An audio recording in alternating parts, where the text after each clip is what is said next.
ভাৰতীয় স্বাস্থ্য সন্থাৰ আহ্বানক্ৰমে আজি আমি স্বৰ্গদেউ চুকাফা চিকিৎসালয়ৰ সমূহ চিকিৎসক আৰু আমাৰ স্বাস্থ্যকৰ্মী সকলোৱে যিটো আমাৰ পশ্চিমবংগত ঘটনা ঘটি গ'ল সেই ঘটনাৰ প্ৰতিবাদকল্পে আমি আজি ইয়াত আমাৰ কৰ্মবিৰতি পালন কৰিছোঁ আৰু আমি দুখ প্ৰকাশ কৰিছোঁ এনেকুৱা ঘটনা সঘনাই আমাৰ এই স্বাস্থ্যকৰ্মীসকলৰ চিকিৎসকসকলৰ ওপৰত হ'বলৈ ধৰিছে।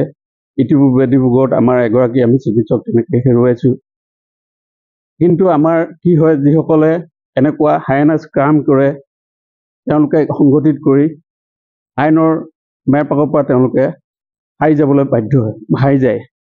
গতিকে আমি এই প্ৰতিবাদকল্পে এই প্ৰতিবাদৰ হিচাপে আমি ভাৰত চৰকাৰক আমি দাবী জনাইছোঁ যাতে তেখেতসকলে এই স্বাস্থ্যকৰ্মীসকলৰ সুৰক্ষাৰ নিমিত্তে যাতে অতি ক্ষীপ্ৰতাৰে আইন প্ৰণয়ন কৰে, যাতে এনেকুৱা কালপিতসকল এনেকুৱা দুষ্কৰ্ম কৰা দানৱসকল যাতে বাচি যাব নোৱাৰে।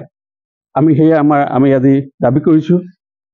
নহ'লে আমি সুকলমে স্বাস্থ্যসেৱা দিবলৈ আমি সদায় মনত ভয় লৈ আমাৰ চিকিৎসক আমাৰ মহিলা চিকিৎসকসকল আমাৰ চিষ্টাৰসকলে তেখেতসকলে এটা মনত ভয় লৈ সদায় সেৱা আগবঢ়াবলগীয়া হৈছে।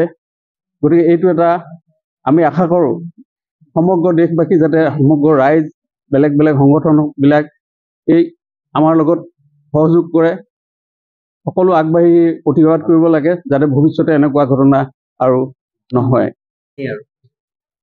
So every woman working here in the hospital wants safety. So safety is the only thing which will make every woman to work freely. So and in this case, it is like if the justice is denied, this justice delayed is like justice denied. So we want justice. Thank you. Rituparna Barua মই আজি যিটো আমাৰ ঘটনা সংঘটিত হ'ল যে কলিকতাৰ এগৰাকী মহিলা চিকিৎসকে নিৰ্যাতনৰ সন্মুখীন হৈ মৃত্যুৰ সন্মুখীন হ'ল, সেইটো আমি তীব্ৰ ভাষাৰে গৰিহণা দিছোঁ।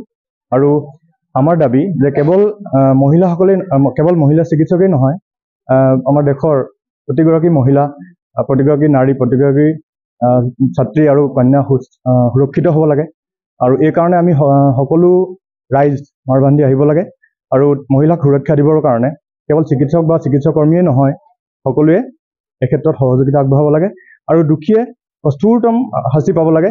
কিন্তু এই ক্ষেত্ৰত আমি হেৰি হ'ব লাগিব, আমি কিছু ক্ষেত্ৰত আমি সজাগ হ'ব লাগিব যে কোনো ৰাজনৈতিক পৰিকল্পনাৰ চিকাৰ নহয়, কোনো নিৰীহ মানুহে যাতে ইয়াৰ শাস্তি মূৰ পাতি ল'ব লগা নহয়। ধন্যবাদ।